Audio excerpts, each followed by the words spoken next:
Tēnā koutou katoa, ko puki atu e tōku maunga, ko kairangi tōku awa, ko tangata whenua mō ngā pakiha tōku iwi. Talofa lava, whaftai lava mō le awanoa, ia whamanuia le atua le tātua whono.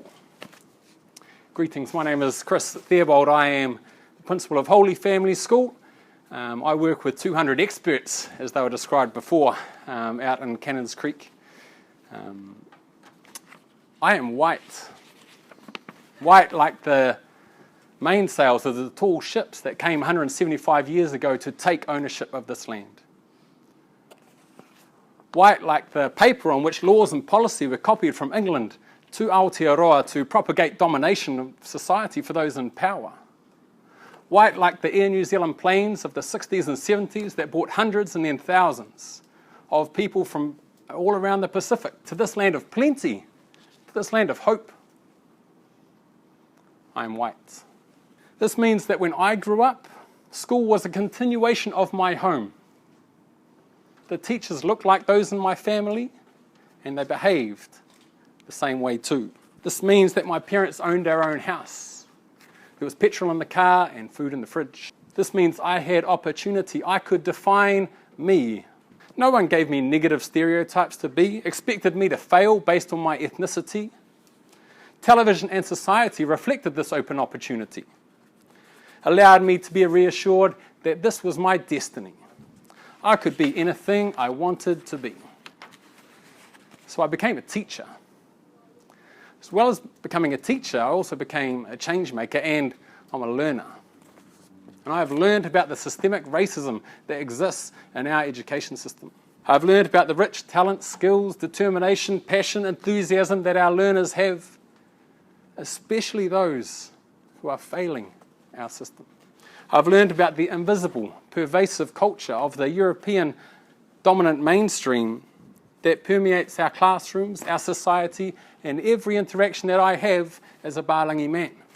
I've learned that I have to use my position of privilege to advocate for others, never to fix anyone because no one is broken, but to allow them to develop their voice as I have developed my own. I am white. Now that short bit of prose was inspired by a then 17-year-old South Auckland boy, Joshua Yosefo, a few years ago. And this wasn't intended to be written from a position of arrogance. It was written to develop awareness. Awareness that our society is not a level playing field. I spent 25 years of my life believing it was. Awareness that not everyone has the same opportunities and the same upbringing. Awareness that growing up as a Pakeha in Aotearoa had and still has its very, very distinct advantages. Now, I'm not embarrassed of my heritage. I know that Pakeha as a collective, our forefathers, some of them didn't do great things when they came to New Zealand, and it is part of our history that isn't told. But at no point do I feel embarrassed of who I am, but I do have my eyes open to my privileged position in society and in terms of what society values. This is Holy Family School, just under 200 students, 65% Samoan. In total, about 85% Pacifica in total. So these are our cultures, but there's also another culture that we could let dominate if we allowed it. That's the culture of poverty. Being a Decile 1 school, we see daily the effects of policy. We don't know, we don't read through the 12, 15 pages of policy. We see it when it turns up on our door. Now, the culture of poverty is pervasive for many, if not all, of our families. The culture of poverty doesn't mean that there's doom and gloom. It's not a grey shadow that hangs over our school. In fact, I believe our students are happier than most. I honestly believe that our students are happier than most. But it does mean that for many of our students, there is a glass ceiling, and they can't see it. A limitation of their own aspirations and beliefs about what they can achieve, and it is put there and reinforced by society. So the reality for those facing poverty each day, there are barriers, and we saw those barriers in the 45 different agencies, whatever it is. There's barriers with getting basic housing. There's barriers with transport. If you want food, you need transport. Otherwise, the price of food goes up. Otherwise, you go to the nearest food, which is more expensive. You have lots and lots of debt. We see the effects of huge amounts of debt daily. We've got people who have learnt to make do with poor housing, make do with inadequate food, make do with shoes that are too small. People have learnt to make do because they don't have another option. We've got people that work harder than anyone that I know. They get up early, before their children get up, and they are off to work, working a couple of jobs, and they barely see their children because these are 6 or 7 day a week jobs. And the low expectations, they, as a collective of decile 1 people, have low expectations of what school will give them. And school, and generally in society, has low expectations of what they will achieve. Now, what we want to do going forward is develop awareness.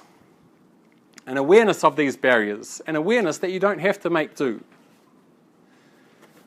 We want to focus on equity and equality. Equality is input focused. We'll give everyone the same. Equity is output focused. We'll make sure everyone leaves with the same. So equity is 10 times more important than any equality, because if we focus on equity, then the hard work will get the same results as someone else's hard work. If we focus on the equity of those low expectations, then we'll put the best teachers into the low decile schools. We need new ideas.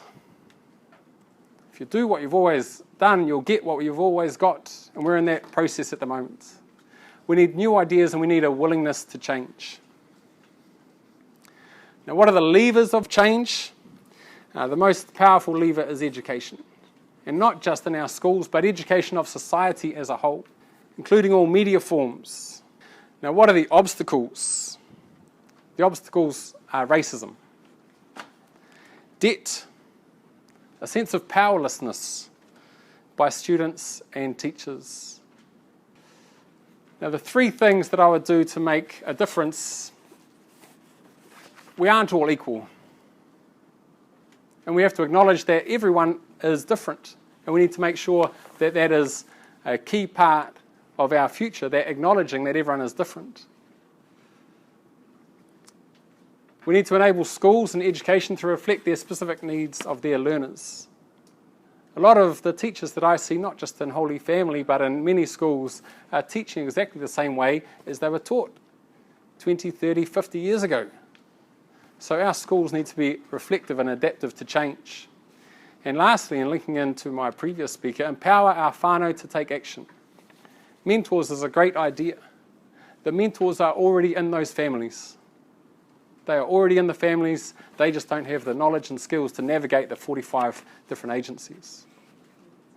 Having someone come into a family as an outsider is going to be, there's no connection there. And that connection, that relationship is the most important part. What we need to do is get that person who's already the mentor, who's already got that connection, and make them realize how powerful they are in this young person's life. When they realize that power and they can give them the skills and the knowledge to help that person, that's when we'll see change. Nō reira, tēnā koutou, tēnā koutou, tēnā koutou katoa.